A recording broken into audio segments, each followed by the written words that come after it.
주 안에 사랑하는 성도 여러분, 또 이렇게 하나님 앞에 귀한 헌신 예배를 준비하고 정성을 다해 예배 드리시는 헌신하시는 우리 삼여전대 여러분, 또 우리 성도 여러분, 이 오후에는 가정의 달을 맞아서 우리 하나님께서 원하시는 건강한 가정이란 어떤 가정일까? 우리 한번 성경적인 가정을 다시 한번 생각해 보고 그 가정을 든든히 세우는 자리를 이 시간 마련해 보려고 합니다. 또 우리 삼여전도에 우리 회원님들께서 얼마나 가정을 위해서 많이 헌신해 오신 어머니들이십니까? 이제 이 가정에 아름다운 헌신의 열매를 이제 거두실 때가 되었는데, 우리 삼여전도에만이 아니라 1여전도, 2여전도에 우리 모든 여전도들, 또 우리 모든 남전도 회원들이 함께 이 가정의 소중함을 생각하고 아름다운 결실을 맺기를 소원하며 이 말씀을 함께 나누어 보려고 합니다. 먼저 우리 화면 파워포인트를 잠깐 한번 보시겠습니다. 우리 하나님께서 원하시는 가정이다.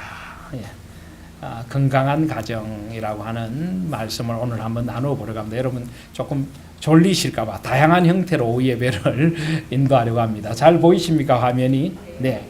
자, 먼저 우리 삶의 진정한 기초가 무엇인가? 우리의 가정의 기초가 무엇인가? 성경입니다. 성경. 모든 것이 성경의 기본으로 돌아가야만 합니다. 우리에게 좀 불행하다고 할까요? 계속 이 목사도 그렇고 교회 오면 성경을 강조하다 보니까 조금 성경의 기본으로 돌아가자 이런 말을 너무 당연시 여기는 경향이 있습니다. 신앙의 가장 위험한 적 가운데 하나가 형식주의입니다. 당연시 여기는 겁니다.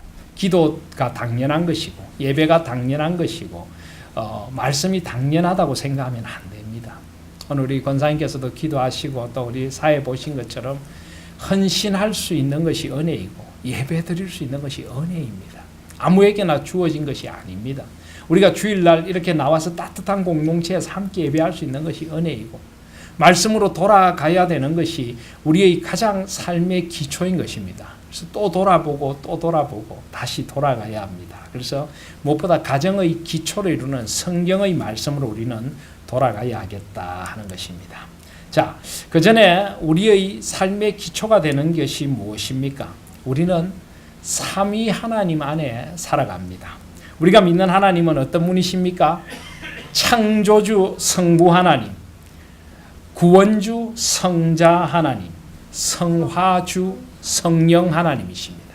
하나님은 한 분이시지만 삼위로 존재하십니다. 오늘 신명기 6장 4절부터 9절 말씀은 이스라엘 백성들이 가장 중요하게 생각하는 말씀입니다. 지금도 유대인들에게 물어보면 이 가장 성경에 중요한 말씀이 무슨 말씀이냐? 이 신명기 6장에서 9절 말씀, 특별히 6장 4절에서 9절 말씀, 특별히 6장 4절 5절 말씀이라고 합니다.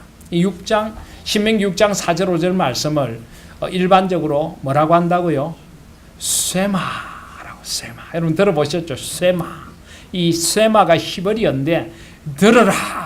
listen to. 들어라. 귀 기울여 들어라. hear. 내 말을 들어라.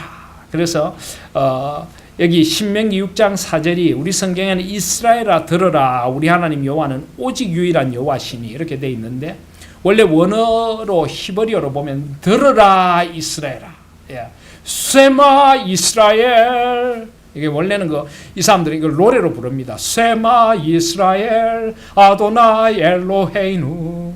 좀 노래가 이상하죠. 원래 이렇습니다. 제가 못해서 그런 게 아니라 원래 노래가 그 모양으로 생겼습니다. 노래인지 시조인지 좀 비슷하게 세마 이스라엘 아도나이 엘로헤이누 아도나이 에하드 뭐 이런 식으로 하는데요. 우리 하나님 여호와는 우리 하나님이시고 여호와는 하나시다, 한 분이시다 이런 뜻을 가지고 있습니다. 그런데 하나님이 한 분이시라고 해서 숫자적으로 1 이것하고는 개념이 다릅니다.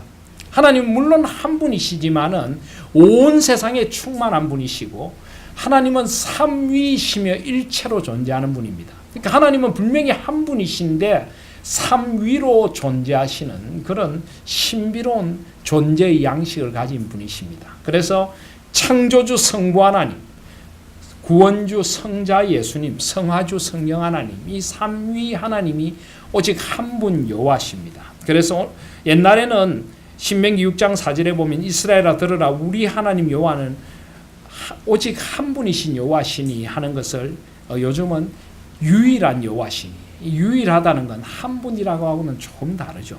물론 한 분이시기도 하지만은 유일하다는 건 무슨 말일까요? 오직 한 분, 그렇습니다. 그분만이 우리의 창조주시다. 세상에 다른 누구도 없다는 것입니다. 오직 하나님 한 분만이 유일한 창조주이시다. 그래서 우리는 모든 근원을 하나님께로부터 찾아야 됩니다.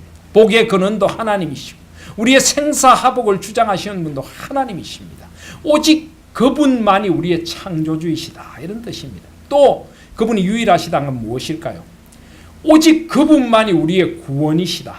천하 인간에 구원받을 만한 다른 이름을 주신 적이 없습니다. 오직 하나님 한 분, 삼위 하나님 한 분만이 우리의 구원주가 되신다 하는 것입니다. 또 무슨 말일까요? 오직 삼위 하나님 한 분만이 우리를 성화시키고 영화시키고 우리를 하늘나라 갈 때까지 인도해 주시는 분이시다. 이것도 굉장히 중요합니다. 오직 하나님 한 분만이 우리의 찬양과 예배를 받으시기에 합당하십니다. 오직 하나님 한 분만이 우리 교회 주인이 되시고 우리 가정의 주인이 되십니다. 맞습니까? 하나님만 붙들어야 합니다. 하나님께만 영광을 돌려야 합니다. 하나님만 바라봐야 합니다. 하나님만 의지해야 합니다. 이것이 바로 우리 하나님 여호와는 오직 유일하신 여호와시다 하는 것입니다. 특별히 이스라엘 백성들이 요즘 이 새벽 예배 때 신명기 말씀을 나누고 있는데요. 이 신명기 말씀은 누구를 위한 말씀입니까? 우리를 위한 말씀이기도 하지만은 1차적으로는 40년 광야 생활을 끝내고 이제 요단강을 건너서 가나안 땅에 들어가야 할 출애굽 2세대를 위하여 주신 모세, 하나님의 사람 모세의 설교입니다. 이 가나안 땅은 어떤 땅입니까? 풍요와 번영의 땅입니다. 아주 물론 가나안 땅이 그렇게 농사를 짓기에 좋은 땅은 아니지만 그들이 헤맸던 광야와는 비교할 수 없이 좋은 땅이고, 또 정탐꾼들이 포도송이를 메고 오지 않습니까? 그죠? 포도송이가 얼마나 크기에 메고 올까? 제가 이스라엘 가서 제일 먼저 한 일이 포도 먹어보는 것이었습니다. 근데 별로 안 크더라고요. 조금 우리보다는 큰 거봉인데 왜 메고 왔을까? 우리 민수기 13장을 자세히 보시면요, 포도만 메고 온 게 아니라 포도, 석류, 무화과 이런 것을 가득 따서 메고 왔지 포도 한 송이가 너무 무거워서 메고 왔다. 그건 과장법이죠. 어쨌든 그런 과일들이 포도와 무화과와 석류가 있고 적각 꿀이 흐르는 땅이다. 아주 꿀이 나고 버터가 흐르고 그런 땅입니다. 그런 아주 풍요의 땅입니다. 또 그곳에는 다신교, 온갖 신들을 숭배하는 그런 아주 다신교적인 문화가 있는 땅입니다. 음란한 문화가 있고 세속적인 문화가 있고요. 세상의 화려하고 좋아 보이는 문화가 많이 있는 땅입니다. 그 땅에 들어가야 할 세대들에게 그런 것들이 현혹되지 말라는 것입니다. 하나님 앞에 중심을 잡고 어떤 세상의 문화 가운데도 흔들리지 말고 하나님을 사랑하며 살아라. 그래서 6장 5절에 뭡니까? 너는 마음을 다하고 뜻을 다하고 힘을 다하여 내 하나님 여호와를 사랑하라. 여러분, 이 출애굽 2세대만이 아니라 지금 우리가 살아가는 세상이 가나안입니다. 온갖 세상의 화려하고 좋은 것들, 유혹이 우리를 기다리고 있습니다. 교회 오면 그리스도인 같지만 세상에 나가면 세상의 온갖 좋은 것들이 우리를 기다리고 있어 마음을 빼앗아가 버립니다. 주일날 받은 은혜가 오래 가지를 않습니다. 세상의 물결이 너무 강합니다. 우리 아이들도 마찬가지입니다. 제가 요즘 매주 중고대청에 가서 예배를 인도하는데요. 저는 개인적으로 참 좋습니다. 우리 아이들과 함께 말씀의 소망을 나누고 아이들이 참 말씀을 기뻐해요. 오늘 이 나누어드린 이 유인물을 우리 중고대청에서도 함께 했는데 아이들이 답을 받아 적으려고 얼마나 열심인지 몰라요. 얼마나 우리 중고대청 아이들이 사랑스럽고 미래가 보이는지 모르겠습니다. 그러면서도 좀 안쓰러운 것은 그들이 살아가는 세상이 너무 험해요. 너무 유혹이 많고 너무 세속적인 물결이 강합니다. 이 땅에 그리스도인들은 별로 모범이 못 되고 좋은 선한 영향력을 별로 못 미칩니다. 세상이 훨씬 강해 보입니다. 이런 세상 속에서 그들이 살아남으려면 하나님을 정말 사랑해야 합니다. 다른 길이 없습니다. 하나님의 사랑이 세상 사랑보다 더 커야 될 줄 믿습니다. 그래서 하나님을 사랑하는 그 사랑으로 이겨내라. 이것이 바로 신명기의 말씀입니다. 그래서 우리가 믿는 창조주, 구원주, 성화주 하나님 안에 내가 있고 우리가 있습니다.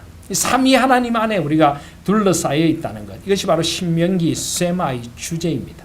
그래서 우리는 그 하나님을 사랑해야 합니다. 그리고 우리가 삼위 하나님 안에 둘러싸여 있듯이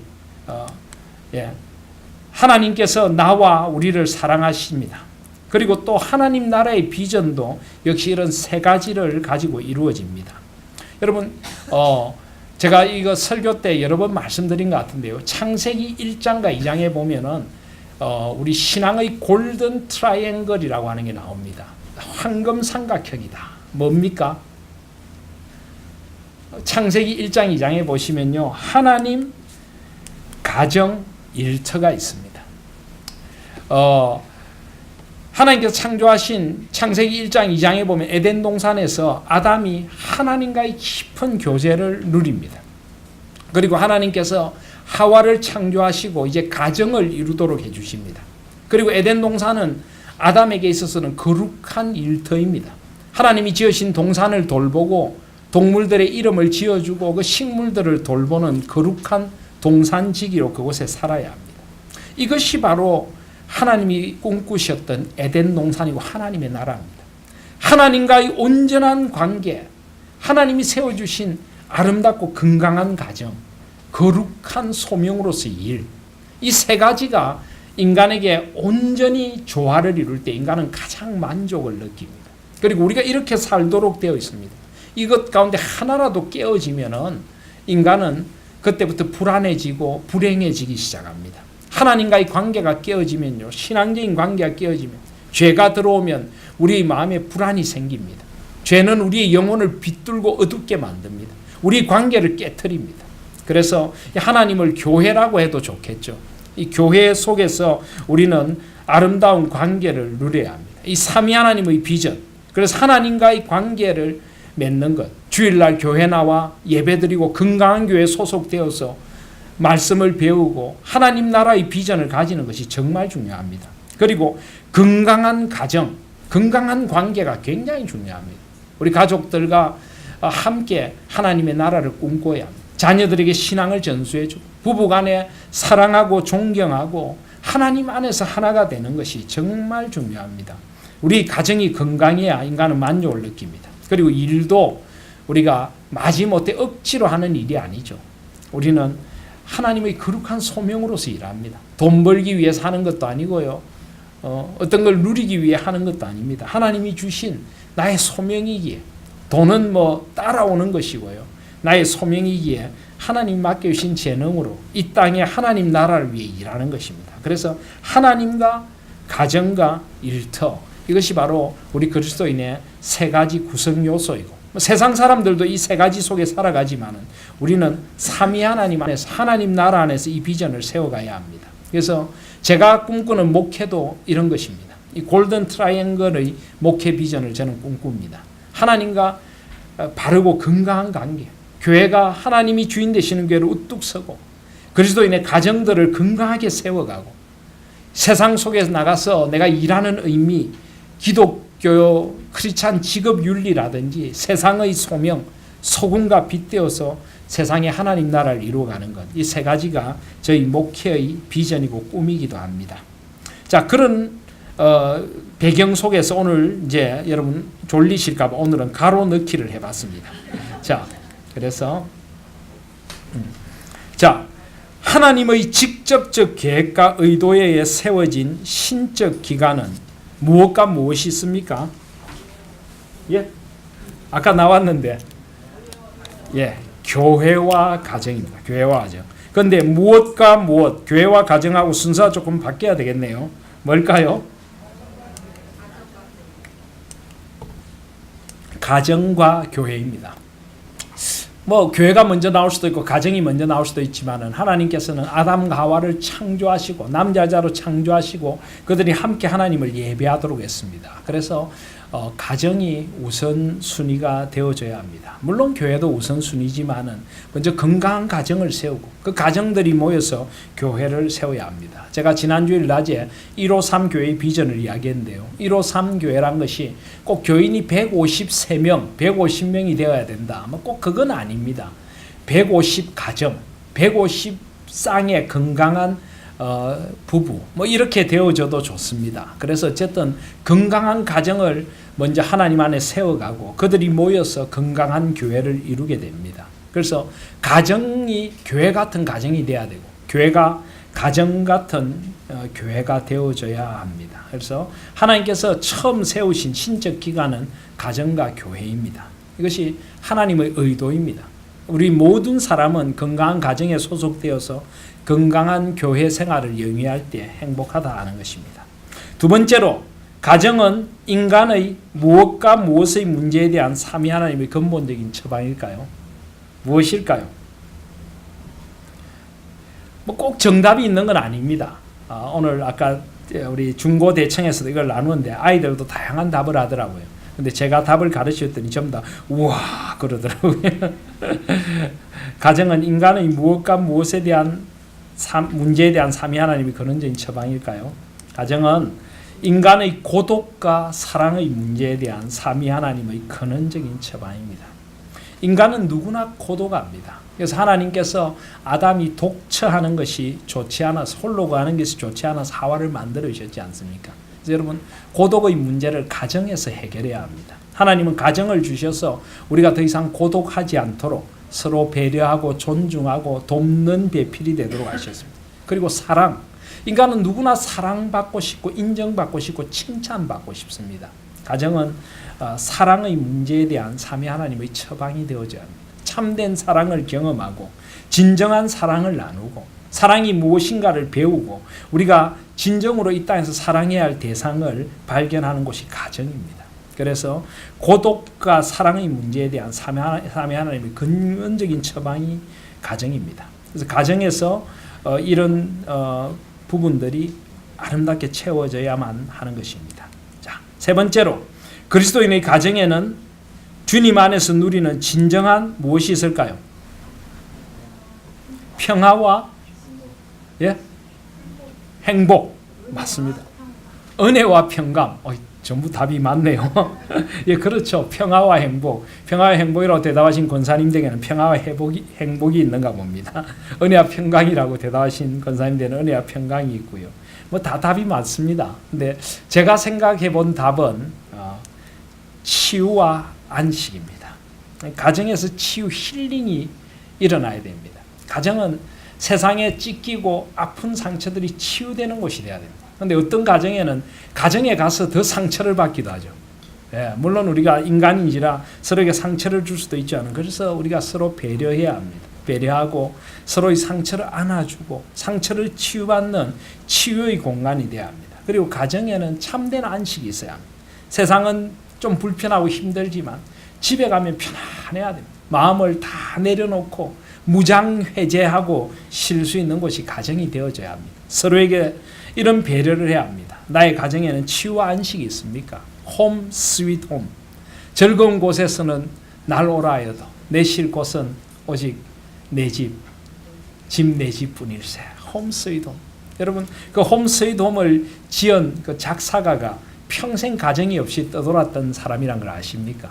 미국인인데 저 티니지에서 일을 했고 쓸쓸하게 유럽을 맴돌고 아프리카를 맴돌다가 어느 객지에서 죽어간 사람이었습니다. 평생 가정을 그리워했던 사람이었습니다. 그래서 가정에서 진정한 치유와 안식이 있어져야 합니다.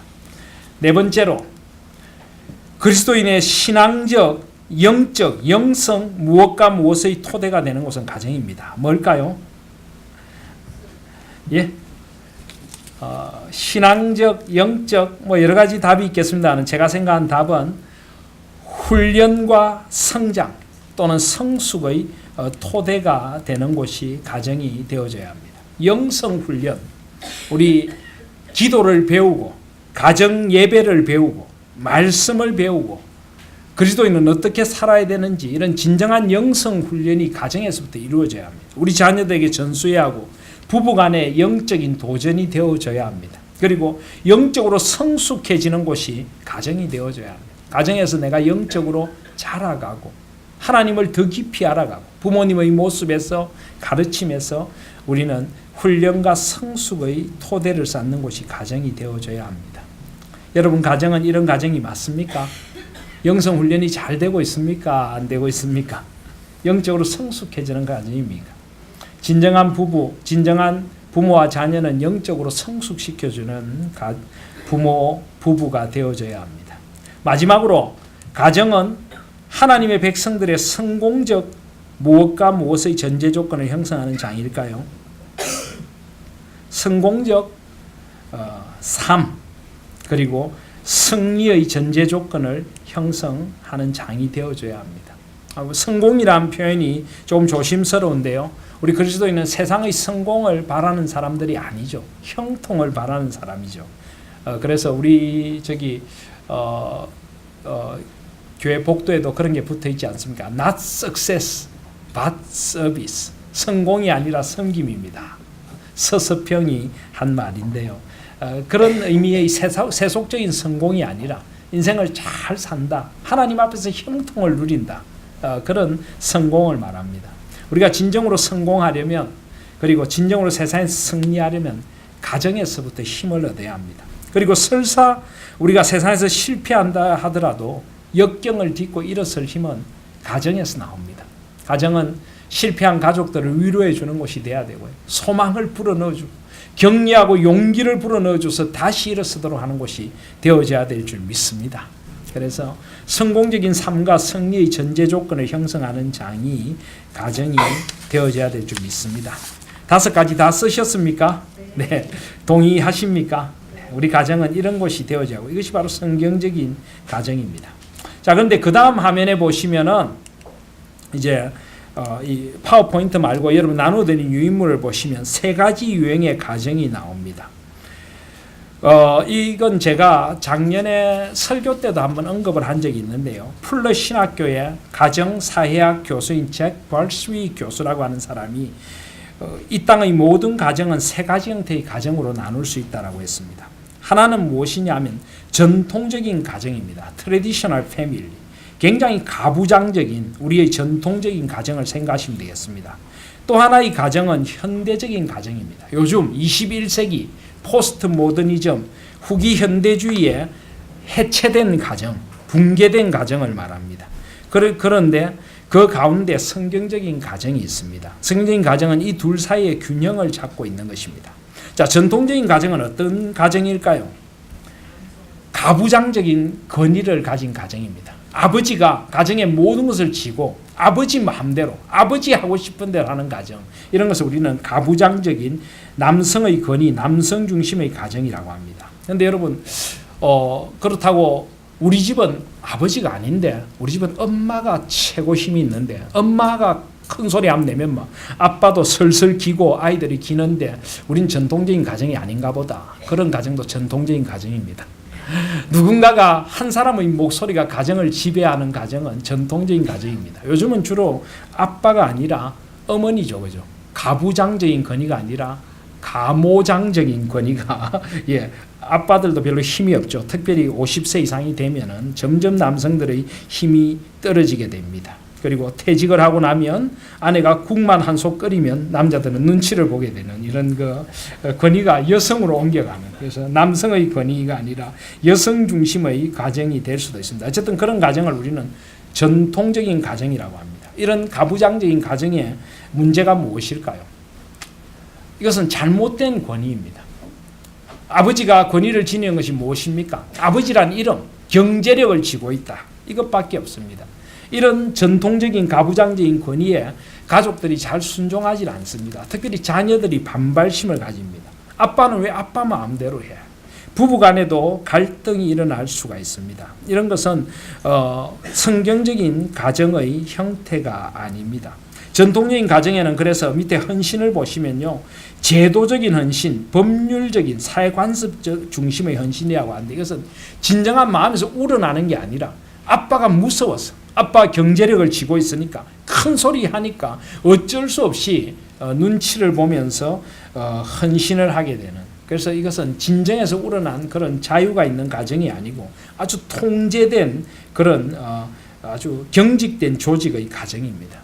그리고 적응성, 율법주의적인 성향이 있고 경직되었다라고 하는데요. 바로 율법주의의 문제가 이것입니다. 하나님을 사랑으로 만나는 것이 아니고, 오늘 말씀처럼 마음을 다하고 뜻을 다하고 힘을 다해 하나님을 사랑하는 것이 아니고, 하나님을 두려워하면서 무서워서 하나님을 섬기게 됩니다. 신앙생활을 해도 정말 하나님을 기쁨으로 만나는 것이 아니라 아버지의 강요에서, 엄마의 강요에서 어쩔 수 없이 교회하고 어쩔 수 없이 예배를 드립니다. 아이들 마음에 진정한 신앙이 깃들질 않습니다. 강압적인 분위기의 신앙생활, 이런 것은 아이들이 크면 교회를 떠나게 됩니다. 왜 아버지 하나님을 내가 또 믿어야 돼? 아이들의 마음에 반발이 생기게 됩니다. 의사소통이 안 되죠. 표현이 없습니다. 아버지는 아버지의 말을 하고, 우리는 속으로, 자녀들은 속으로 억압 속에서 하고 싶은 이야기를 하지만 표현할 수가 없습니다. 소통이 되지 않는 가정입니다. 이런 가정이 전통적인 가정입니다. 여러분, 우리가 자랄 때 이런 가정이 많았죠. 근데 지금 우리 하나님께 이런 가정이 있습니까? 혹시 우리 가정이 이런 가정이라고 생각하시는 우리 여자분들 오른쪽 발을 한번 들어보시길 바랍니다.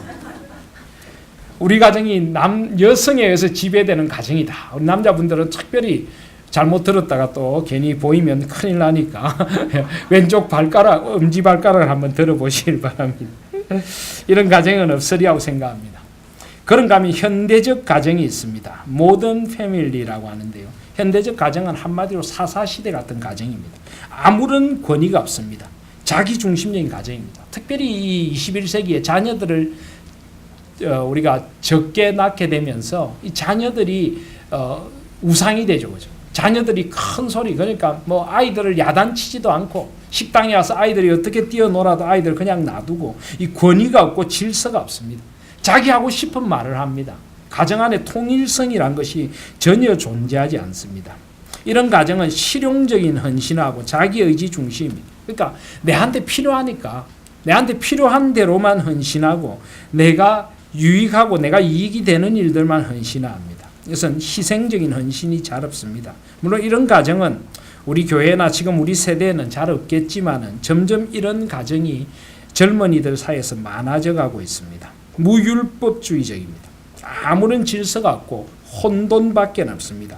가정을 통제할 어떤 기능도 없고요. 아이들은 늘 불안합니다. 무질서 속에서. 그리고 일방적이고 반항적입니다. 이런 것이 현대적 가정의 주 특징입니다. 자, 그렇다면 성경적 가정은 어떠해야 할까요? 성경적 가정의 권위는 어디에 있습니까? 그리스도의 권위. 그러니까 우리가 예를 들어 전통적 가정의 아버지는 자신의 생각을 강요하지 않습니다. 단지 대신 하나님 아버지의 뜻을 전합니다.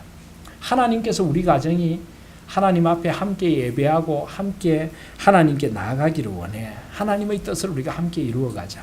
하나님께서 우리가 서로 헌신하고 사랑하고 서로 존중하기를 원해. 하나님께서 원하시는 가정을 이루어가자. 이런 식으로 자신의 권위가 아니라 하나님의 뜻으로 가정을 다스립니다. 하나님의 사랑과 하나님의 은혜로 가정이 이끌려 가도록 만들어줍니다. 그래서 이런 가장들이나 어머니들은 내 뜻이다, 내가 원한다 말을 잘하지 않습니다. 하나님께서 이런 것을 좋아하실 것 같아요. 우리 누구누구가 이렇게 하면 하나님께서 기뻐하실 것 같아요. 정말 하나님이 원하시는 것이 무엇일까? 우리 가정을 향한 하나님의 뜻이 무엇일까? 대화 속에서 항상 하나님이 주제가 되고 하나님이 주어가 됩니다. 그리스도의 권위고 성령께서 다스리시는 가정입니다. 이런 가정에는 상호 인격적인 헌신이 있고 하나님의 언약을 중심으로 하게 됩니다. 이것은 마지못해서 하는 것이 아니라 실용적으로 하는 헌신도 아니고 실용적으로 하는 헌신도 아니고 서로 하나님 안에서 존중합니다. 하나님께서 우리 아버지와 어머니를 주신 뜻을 헤아리고 나에게 자녀를 주신 뜻을 헤아려서 그 자녀에 대한 청지기로 자녀들을 인격적으로 존중해주고 하나님 안에서 소중하게 기르려고 합니다. 이런 상호 인격적인 헌신, 하나님의 언약 중심의 가정이 성경적인 가정입니다. 여기에는 율법주의나 무율법주의가 아니라 풍성한 은혜가 있습니다. 하나님의 은혜, 하나님의 긍휼히 여기심으로 서로를 돌보고 하나님의 축복을 서로에게 말해주고 하나님의 은혜가 그 가정에 찬양과 감사로 넘칩니다. 융통성이 있습니다. 하나님의 은혜 안에서 그들은 자유를 누립니다. 가족 간의 아름다운 질서가 물같이 흘러내리는 것입니다. 이런 가정에는 원활한 대화와 소통이 있고 서로 협력적입니다. 하나님께서 원하시는 가정이 바로 이런 성경적인 가정인 것입니다. 여러분 어떻습니까? 우리의 가정은 어떤 가정입니까? 제가 아까 중고대청에 들어가서 아이들에게 솔직하게 물었습니다. 우리 집이 전통적인 가정이라고 생각하는 우리 중고대청 학생들 손 한번 들어봐라 라고 했더니 몇 명이나 손을 들었을까요? 아무도 안 들더라고요. 그래서 그럼 현대적 가정이라고 생각하는 가정 손 들어봐라 하니까 아무도 안 들더라고요. 성경적 가정 하니까 전부 손을 들더라고요. 제가 뭐라고 했을까요? 애들이 벌써 순수함을 잃었구나. 제가 그렇게 이야기했습니다. 그런데 물론 그렇다면 얼마나 좋겠습니까? 얼마나 좋겠습니까? 저는 우리 하나님의 가정이 다 그런 가정이라고 믿습니다. 여러분들도 그렇게 생각하시죠? 우리도 한번 손 들어 볼까요? 예, 전통적인 가정 있으십니까? 현대적인 가정, 성경적인 가정 뭡니까? 우리 들 수가 없습니까? 네. 이런 성경적인 가정을 함께 이루어 가시기를 바랍니다. 그 밑에 우리 같이 한번 읽겠습니다. 하나님 아버지, 저에게 사랑하는 가족을 허락해 주셔서 정말 감사합니다. 만약에 저에게 사랑하는 가족이 없다면 이 광야 같은 삭막한 세상을 어떻게 살아낼 수 있을까요? 천대의 복을 누리는 은혜의 가문을 세워가는 건강한 교회 같은 가정 같은 교회를 이루어가는 하나인 교회. 저는 우리 교회의 구호가 이런 것이 되었으면 좋겠습니다. 하나님께서 벌은 3, 4대까지 내리시지만 은혜는 1000대까지 주시는 분입니다. 우리가 바로 서면 우리 자녀들이 바로 서고 1000대까지 은혜의 복이 이어질 줄 믿습니다. 교회 같은 가정이 되어야 하고 가정 같은 교회가 되어져야 될 줄 믿습니다. 자, 그 뒤에는 이제 오늘은 이렇게 좀 간단하게 가정의 다리가 그림으로 넘어가겠습니다. 자, 우리 그림 한번 보시면요. 자, 이 그림이 있는데 그림을 제가 옮겨오다 보니까 그림에 좀 이렇게 잘 안 보이는 곳이 있습니다. 자, 먼저 제가 전에도 그런 질문을 드렸는데 집을 지을 때, 집을 그릴 때 여러분 어디부터 그려야 합니까? 예? 우리는 일반적으로 집을 그릴 때 뭐부터 그립니까? 지붕부터 그리죠. 지붕부터 그리면 안 됩니다. 지붕부터 세우는 집이 어디 있습니까? 그래서 이거 아이들한테 우리가 잘못 가르쳐서 그렇습니다. 우리도 잘못 배웠고요. 집은 토대부터 그래요. 토대부터. 그래서 우리 같이 집에 대한 문외한들은 지붕부터 그리는데 진짜 집 공사하는 분들은 집 그리면 토대부터 그립니다. 그래서 우리가 토대부터 그려야 합니다. 자, 그리스도인 가정의 토대는 뭐가 돼야 될까요? 밑에 1번이라고 조그만 숫자가 보이실 텐데요. 이 토대 뭐가 돼야 됩니까? 예. 자, 이 토대가 잘 안 보이시나요? 그렇죠. 하나님의 말씀이 되어져야 합니다. 언제나 말씀, 삼위 하나님과 그분의 말씀이 우리 집의 토대가 되어져야 합니다. 그래서 아까도 말씀드렸지만 내가 원한다가 아니라 삼위 하나님께서 원하시는 것이다. 삼위 하나님이 우리 가정에 창조주시고 우리를 구원해 주신 분이고 우리 가정을 이끌어 가시는 분이시다. 그래서 삼위 하나님이란 토대를 잘 놔야, 그리고 그분의 말씀, 우리 자녀들에게 말씀의 가치관을 가르쳐야 합니다. 그렇죠, 그죠? 그래서 제가 여러 번 말씀드렸지만 꽃을 하나 봐도, 지나가다 꽃을 하나 봐도 꽃이 참 예쁘네라고 하지 않고 우리는 뭐라고 해야 될까요? 하나님께서 참 예쁜 꽃을 창조해 주셨다, 그지? 하나님께서 누구누구를 사랑하셔서 이렇게 예쁜 꽃을 창조해 주셨나 봐. 하늘이 참 곱구나. 하나님께서 만드신 하늘이 얼마나 아름다운지. 이런 식으로 삶에서 하나님을 느끼도록 해야 돼. 지나가다가 거린이 있다. 좀 가난하고 힘든 분들이 있다. 어떻게 해야 될까요? 아이의 손에 동전 하나라도 쥐어주면서 예수님께서는 우리가 서로 사랑하길 원하셔. 너가 저분한테 가서 예수님 사랑을 전할래. 그렇게 하면서 아이가 동전통에 돈을 넣어주며 예수님께서 사랑하세요 라고 할 때 예수 그리스도의 사랑을 배우게 되고 나눔이 무엇인가를 배우게 되죠. 그죠? 아이를 꼭 훈육하고 체벌해야 될 때도 너 이러면 혼나가 아니라 하나님께서 너가 이런 모습이 되는 걸 원치 않으셔. 그래서 하나님께서 너의 버릇을 고치기를 원하셔. 그렇게 하나님 앞에서 잘못을 일깨워주고 아이를 훈육하고 그 다음에 뭘 해야 될까요? 안고 기도해 줘야 돼요. 실컷 때리기만 하고 마시는 게 아니라 안고 기도해 줘야 합니다. 회개해야 합니다. 내가 잘못 길러서 그렇다는 것을 회개하고 차라리 자신을 체벌하시는 것도 좋겠죠. 아이를 안고 기도해 주고. 그래서 모든 삶의 자리에서 삼위 하나님을 느끼도록, 삼위 하나님 지으신 세상, 삼위 하나님의 사랑, 삼위 하나님 앞에서 바른 모습을 일깨워 주도록 가정의 토대를 삼위 하나님과 그분의 말씀으로 놓아야 합니다. 자, 그리고 이제 양쪽에 기둥이 있습니다. 이 기둥에 숫자가 잘 안 보이는데 원래 2번과 3번이 있습니다. 중간에 가만히 보면 보이십니까? 2자와 3자. 이 양쪽 기둥은 뭘까요? 그리스도인의 가정의 기둥. 야긴과 보아스겠죠. 야긴과 보아스처럼 양쪽에 기둥이 있는데 이 기둥은 사랑과 존중입니다. 사랑과 존중. 사랑과 순종이라고 해도 좋습니다. 에베소서 5장에 보면은 그죠? 남성을 가정의 가장으로 세웠기 때문에 순종하고 또 부부간에 서로 순복하고 또 남편들 아내를 사랑하고 서로 사랑하라. 이 사랑과 존경이 있어야 합니다.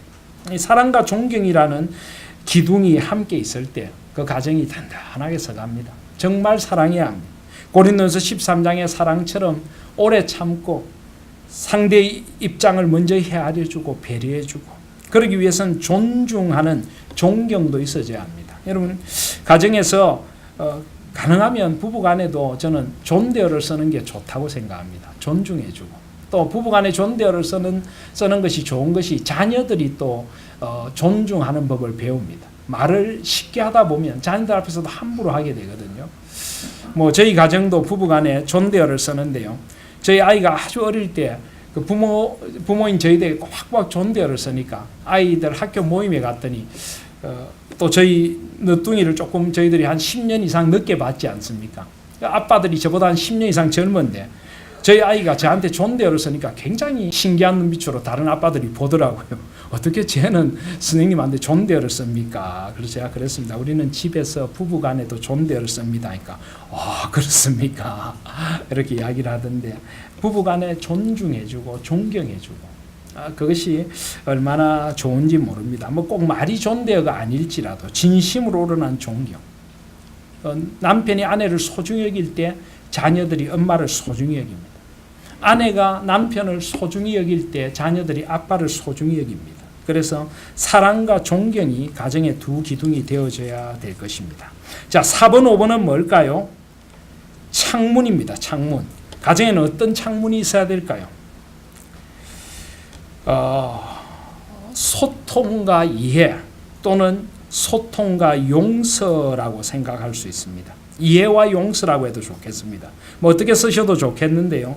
어쨌든 창이 열려 있듯이 서로에 대하여 마음의 창문이 열려서 소통하는 가정이 되어야 됩니다. 많은 대화를 나누고요. 가정의 문제를 함께 의논하고 성경적인 해결 방법을 함께 찾아가고 함께 손잡고 기도하는 가정의 대화, 소통이 있어져야 합니다. 그리고 서로에 대한 이해와 배려가 있어져야 합니다. 그리고 서로를 용서할 줄 아는 그런 용서도 있어져야 합니다. 그래서 창문에는 쓸 말이 많은데요. 소통, 이해, 용서, 배려 이런 창들이 서로를 향해 열려 있어야 됩니다. 늘 가족들의 아픈 마음을 헤아리고 주님 앞에서 가족들 안고 기도하는 그런 소통과 이해의 가정이 되어져야 합니다. 그리고 6번이 위에 지붕이 6번에 올려져 있습니다. 지붕은 뭘까요? 가정을 눈보라 세상의 세파로부터 막아주는 든든한 지붕은 뭘까요? 뭐 여러 가지가 있겠습니다는 저는 경건생활, 가정예배라고 생각합니다. 우리가 함께 가족들과 함께 손잡고 기도하고 경건생활을 할 때, 가정예배를 드릴 때, 어려움이 다가올 때 우리 자녀들이 버틸 힘이 생깁니다. 함께 예배하던 그곳이 힘이 되고 함께 손잡고 기도하는 그곳이 우리에게 따뜻한 버팀목이 되어줄 수가 있습니다. 그래서 가정 예배도 중요하고 함께 기도하는 것도 중요합니다. 제가 여러 번 말씀드렸지만 식사 기도는 가급적 함께 하시고 가족들이 손잡고 함께 기도하시길 바랍니다. 함께 손잡고 기도하면서 서로를 축복해주고 그런 경건 생활이 우리 가정의 지붕이 되어서 세상의 세파로부터 우리를 지켜줍니다. 자, 7번, 8번은 문입니다. 7번, 8번에는 뭐라고 써야 될까요? 중앙에 있는데 저는 환대와 나눔이라고 써봤습니다. 환대와 나눔. 문을 열듯이 우리 가족들이 집에 문을 열고 들어오면 환대를 받아야 합니다. 수고했어요. 수고했다. 보고 싶었다. 축복한다. 집에 들어오면 기뻐야죠. 그죠? 교회도 마찬가지고 가정도 마찬가지고 환대의 공간을 만들어야 합니다. 그래서 집에 들어가면 이 세상 누구보다도 나를 반겨주는 사람이 집에 있어. 나를 기뻐해 주는 사람이 있어. 이 환대의 문이 가정에 있어져야 합니다. 그리고 나눔. 나눔은 가족들 간의 나눔도 되고 이웃을 향한 나눔도 됩니다. 이웃을 향해서도 열려 있어야 합니다. 우리 가정이 이웃들과 나누는 가정이고 우리 자녀들이 그것을 배울 때 더불어 살아가는 법을 배우게 됩니다. 그리고 우리 가정 안에서도 서로 사랑을 나누고 소망을 나누고 기쁨을 나누어야 합니다. 환대와 나눔이라는 문이 늘 활짝 열려있고 또 준비되어 있는 가정이 되어져야 될 줄 믿습니다. 그리고 마지막으로 위에 9번인데 9번은 뭘까요? 새가 2마리 있고 그 다음에 음악 부호가 있는데 하나님을 찬양하는 가정 맞습니다. 제가 가지고 온 이 원래 유인물의 원본에는 이것을 성령이라고 해놨대요. 성령의 비둘기. 근데 성령이 새가 2마리 있으면 이단 아닙니까? 그래서 성령께서 우리 가정을 지켜야 되기도 하지만 이거 절대 이단에서 가져온 거 아닙니다. 아주 정통 교단에서 사용하는 것인데 그래서 성령이라고 되어 있지만 저는 또 이것을 금방 말씀하셨듯이 찬양이라고도 해봤습니다. 성령의 은혜가 넘치고 찬양이 가득한 가정이 되어져야 합니다. 여러분 쓰셨습니까? 1번은 뭐라고요? 삼위 하나님과 그분의 말씀이 가정의 토대가 되고 2번은요. 사랑과 3번은 존중, 존경 또는 순종 4번, 5번은 뭐라고요? 소통과 이해, 용서와 배려 7번, 8번은 환대와 나눔이 있어져야 됩니다. 그 다음 6번은 지붕은 경건 생활과 가정 예배 그리고 9번은 성령과 찬양이 넘치고 성령 하나님께서 우리 가정에 함께 하셔야 좋은 가정이 될 줄 믿습니다. 오늘은 여기까지만 하면 설명은 다 한 거고요. 나누어드린 3페이지, 4페이지 보시면 4페이지부터 먼저 한번 보겠습니다. 제가 우리 교회에 와서 가정의 행복을 위한 작은 제안들 이런 글들을 여러 번 나누어 드렸는데 여러분 지금도 갖고 계십니까? 우리 권사님 중에는 이 글이 좋아가지고 교회 소책자로 만들어 드린 것 가족들, 자녀들 갖다 주신 분도 계시고 아직도 우리 사무실에 몇 권이 남아 있습니다. 제가 거기서 좋은 글들을 한 10편 정도 소개를 했는데요. 그 중에 하나를 제가 조금 업데이트, 수정 보완을 했습니다. 그래서 가정의 행복을 위한 작지만 소중한 제안들이라고 했는데요. 하나님 안에서 나 자신과 우리 가족들은 이미 행복한 사람임을 잊지 마십시오. 여러분, 행복은 이미 우리에게 주어진 것입니다. 신명기 33장 29절에 보시면 이스라엘이 너는 행복한 사람이로다. 여호와의 구원을 너같이 얻은 백성이 누구냐? 이렇게 이야기하고 있습니다. 그래서 하나님께서 불명한 목적 속에서 우리 가족들, 우리 가정을 창조해 주셨습니다. 우리 가정 우연히 생긴 게 아니죠. 우리 부부가 만난 것도 하나님의 뜻이고 우리 자녀를 주신 것도 하나님의 뜻입니다. 21세기에 우리 가정이 살아가는 것도 하나님의 뜻이고 우리 가정을 창조해 주신 분이 하나님이시기 때문에 하나님의 관점에서 가정을 볼 때 행복한 가정임이 틀림없습니다. 예수 그리스도의 피로 값주고 사셔서 자녀 삼아주시고 성령 하나님의 사랑으로 인도해 주시는 삼위 하나님의 안에 있는 우리는 이미 행복한 사람이고 우리 가정은 행복한 가정입니다. 그래서 여러분 우리 가정이 행복한 가정인 것을 잊지 마십시오. 매일 아침 거울 앞에 자신을 보며 그리고 가족들을 향해 이렇게 말해 보십시오. 나는 하나님 안에서 이미 행복한 사람입니다. 우리는 모두 하나님 안에서 행복합니다. 그래서 늘 이걸 일깨워 주시길 바랍니다. 행복하다. 넌 행복한 사람이야. 우리 가정은 세상에서 제일 행복한 홈 스윗 홈이야. 새해가 되면 해피 뉴 이어 그러는데 새해만 하지 마시고 한 달이 시작할 때도 예를 들어 5월 같으면 해피 5월, 해피 메이 그렇게 시작하시고 행복하게 시작하시고 행복하게 끝맺을 수 있도록 늘 행복을 일깨워 주시기를 바랍니다. 두 번째로 남이나 다른 가정의 행복을 부러워하지도 흉내내지도 마십시오. 행복의 기성품은 없습니다. 행복은 누구에게나 창작품일 뿐입니다. 그런데 창작품인데요. 행복은 기성품은 아니지만 완성품도 아닙니다. 행복은 가능성으로 우리에게 주어집니다. 우리가 함께 꾸며가야 될 것입니다. 그래서 나에게 그리고 우리 가정에 하나님께서 허락하신 특별한 행복이 반드시 있습니다. 누구도 흉내낼 수 없는 우리 가정만의 행복을 만들고 갖고 나가면 오늘보다 내일이, 내일보다 모레가 걸피가 더 행복한 가정이 될 줄 믿습니다. 그래서 그런 마음을 가지고 행복을 일구어 가시기를 바랍니다. 여러분 그런 말이 있지 않습니까? 네잎클로바의 꽃말이 뭡니까? 행운이죠. 행운. 우리는 네잎클로바를 찾으면 행운이 온다 그럽니다. 그런데 네잎클로바는 잘 없죠. 주로 세잎클로바밖에 없습니다. 세잎클로바의 꽃말이 뭔지 아십니까? 행복입니다. 행복. 어떤 사람들은 한 번 올까 말까 행운을 찾으려고 발밑에 있는 그 많은 행복을 다 짓밟아 버립니다. 어리석은 거죠. 행운을 바라지 말고 내 곁에 있는 작은 행복들을 하나하나 모아 보십시오. 우리 가정이 행복이고 우리 자녀가 행복이고 내가 서 있는 그 자리가 행복한 곳임을 잊지 마시기를 바랍니다. 3번에 보시면 행복은 마음에서부터 시작됩니다. 돈이 유일한 재산인 사람만큼 가난한 사람도 없습니다. 현금 수송차가 영구차를 따르는 법은 없습니다. 재물보다는 마음의 부여를 찾으시길 바랍니다. 시간의 아침은 오늘을 밝히지만 마음의 아침은 내일을 밝힙니다. 마음이 가난한 사람은 행복합니다. 천국이 그들의 것이기 때문입니다. 마음에서부터 행복을 찾지 외부적인 것에 찾지 마시길 바랍니다. 작은 일에서 일상의 행복을 찾으십시오. 미련한 자는 먼 곳에서 행복을 찾고 현명한 자는 자기 발밑에서 행복을 키웁니다. 아까 제가 세잎클로바, 네잎클로바 말씀드렸죠.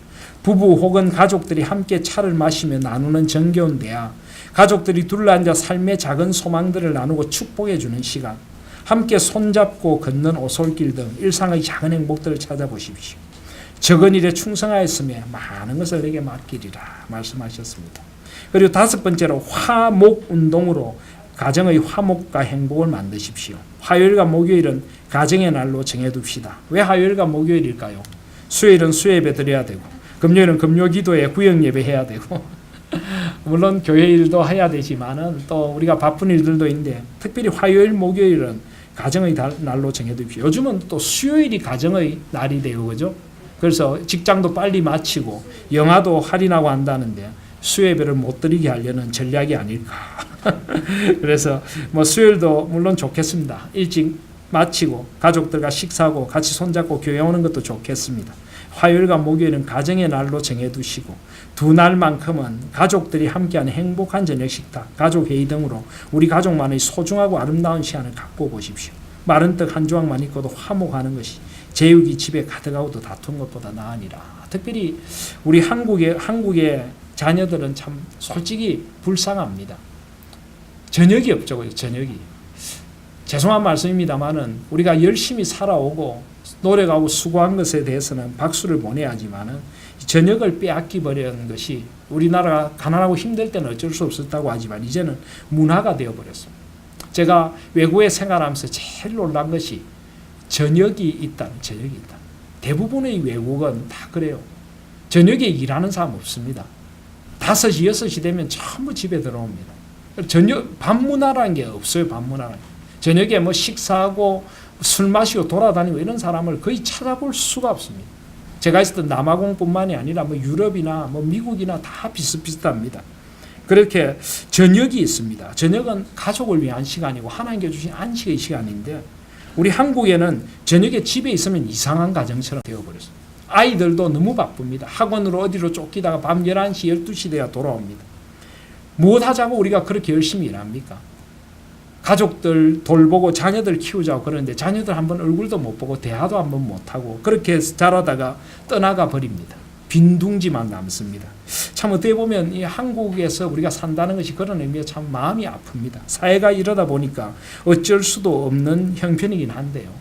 저녁을 되찾아 주어야 합니다. 우리 가정을 위하여, 가족을 위하여. 이것은 제가 뭐 편한 이야기 하는 것 아닙니다.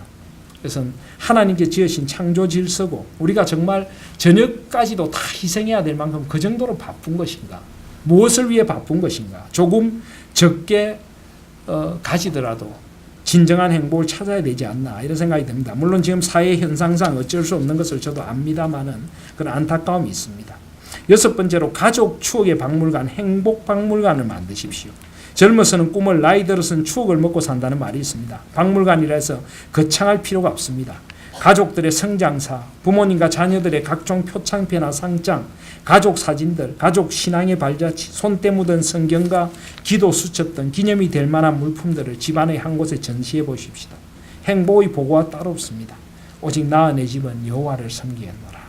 또 가족 행복 공유의 공간을 만드십시오. 거실이나 식탁 옆에 예쁜 게시판이나 칠판을 걸어두고 가족들이 함께 나눌 정보나 행복 공감, 사랑의 표현, 격려, 미안함 등을 자유롭게 쓰거나 메모지에 써붙여 보십시오. 가족들이 모두 사용이 가능한 가족 정보 나눔 공간, 요즘 뭐 블로그, 미니홈피, 밴드, 단톡 같은 것도 있죠. 이것들을 만들어 함께 갖고 나가도 좋을 것입니다. 무엇보다도 뜨겁게 서로 사랑할지니 사랑은 허다한 죄를 덮느니라. 이 식탁 옆에 예쁜 게시판이나 칠판을 걸어두고 가족들에게 한마디씩 쓰는 거 이거 참 좋습니다. 제가 남아공에 있을 때 한국 선교사님 가정에 갔더니 이 칠판에 가족들이 자유롭게 글을 쓰는 걸 보면서 제가 얼마나 도전과 은혜를 받았는지 모릅니다.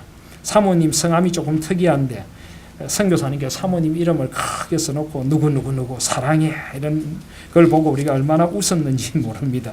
그런 어떤 따뜻함이 우리에게 필요하지 싶습니다. 자, 마지막으로 우리 기도하는 마음으로 주님께서 가르치신 우리 가정의 기도를 한번 함께 읽어보겠습니다. 주기도문을 우리 가정의 기도로 바꾸었습니다. 앞으로 우리 가정을 위해 이렇게 기도하시는 것도 참 좋겠다 싶습니다. 자, 다 같이 한번 읽겠습니다.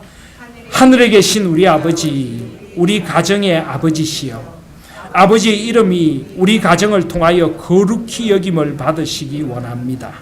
우리 가정과 모든 가족들에게 먼저 하나님의 이름이 찬양받으시길 원하며 우리 가정이 하나님의 이름을 거룩하게 하는 길로 늘 행하는 가정이 되게 하옵소서.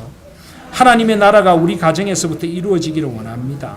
우리 가정 모든 가족들의 삶에 하나님의 나라가 이루어져서 하나님의 나라의 의와 평강과 희락이 늘 넘쳐나게 해주시고 하나님의 통치에 따라 하나님의 말씀대로 세워져가는 가정이 되게 하옵소서. 그리고 우리 가정을 통하여 하나님의 나라가 우리 이웃과 지역사회와 세상 모든 사람들에게 전파되게 하옵소서.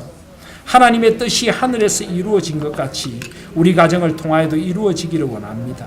우리 가족들 모두가 하나님의 선하신 뜻을 깨닫고 그 뜻대로 행하게 하옵소서. 우리 가정이 의의 가정이 되어 마지막 시대 하나님의 구원의 통로가 되게 해주시고 모든 민족과 열방을 가슴에 품고 기도하는 기도의 가정이 되게 하옵소서.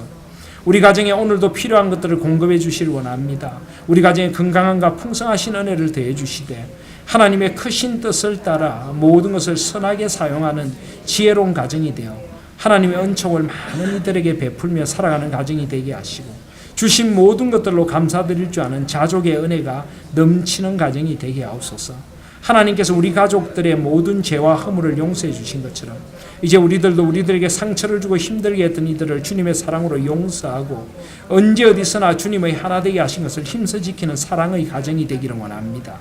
우리 가정이 시험에 들지 않기를 원합니다. 세상의 유혹과 공격으로부터 우리 가정을 늘 굳게 지켜주시고 십자가로 승리하신 주님의 이름으로 늘 승리하는 반석과 같은 가정이 되게 하옵소서.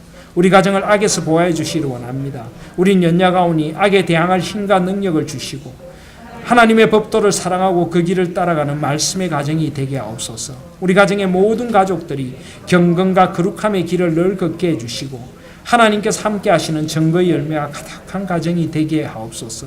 나라와 권세와 영광이 영원히 하나님께만 있음을 고백하는 믿음의 가정이 되게 해주시고 하나님의 나라와 권세와 영광을 늘 찬미하고 드러내는 소망의 가정이 되게 하옵소서.